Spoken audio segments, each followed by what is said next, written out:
நண்பர்களே, 3000 வருடங்களுக்கு முன்பு ஈப்ரு இன மக்கள் எகிப்தில அடிமைப்பட்டு கிடந்தது மட்டும் இல்லாம, எகிப்திய பக்தி நாகரீகத்தில மூழ்கி கிடந்தாங்க. அன்னைக்கு எகிப்தில எண்ணற்ற லட்சக்கணக்கான கடவுள்கள். என்னென்ன மிருகம் இருக்குதோ, பூனையா, பூனை தலை, மனுஷன் உடம்பு. முதலை தலை, மனுஷன் உடம்பு. கருடன் தலை, மனுஷன் உடம்பு. சிங்கத்தலை, மனுஷன் உடம்பு. சிங்க உடம்பு, மனுஷ தலை.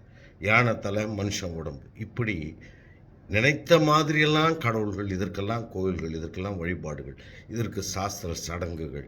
இந்த அதிகாரத்தில் பூஜாரிகளுடைய ஆதிக்கம், இதில் மக்கள் சிக்கி தவித்து கொண்டிருந்த போது அந்த ஈப்ரு இன மக்களை மோசஸ் விடுவித்து, இப்படிப்பட்ட நாகரிகத்தில் இப்படிப்பட்ட நம்பிக்கையில் நாம் மூழ்கி கிடந்தோம்னா நமக்கென்று ஒரு எதிர்காலம் இருக்காது, நம்முடைய எதிர்கால சந்ததியினருக்கென்று ஒரு அறிவு விருத்தியாகாது, இப்படிப்பட்ட சமூகம் அழியப் போகிறது, நாம் தனி நாடு நோக்கி போகணும் அப்படின்னு அந்த இன மக்களை அழைத்து கொண்டு வழியெல்லாம் இந்த மூட நம்பிக்கைகளை பற்றி, இந்த சிலைகளை பற்றி, இந்த சிலைகளில் கடவுள் இருப்பானா, இப்படி கும்பிடுவதால் அறிவு எவ்வளவு பாழாகும் என்பதையெல்லாம் விளக்கி விளக்கி விளக்கி ஒரு மலை அடிவாரத்தில் அங்கே அவங்கள தங்க வச்சுட்டு, அந்த மலைக்கு மேலே போயிட்டு 40 நாள் இருந்துட்டு 10 கட்டளைகள் அப்படின்னு 2 கல்வெட்டுக்களை தூக்கிக்கிட்டு 41வது நாள் அந்த மலையை விட்டு கீழே இறங்கி வரும்போது பார்த்தா, மலைக்கு கீழே இருந்த அந்த மக்கள் தங்கத்திலேயே ஒரு கன்றுக்குட்டி கடவுளை செய்துவிட்டு அதை பிரார்த்தித்து கொண்டிருக்கிறார்கள், அதை பூஜித்து கொண்டிருக்கிறார்கள், அதை வேண்டிக் கொண்டிருக்கிறார்கள்.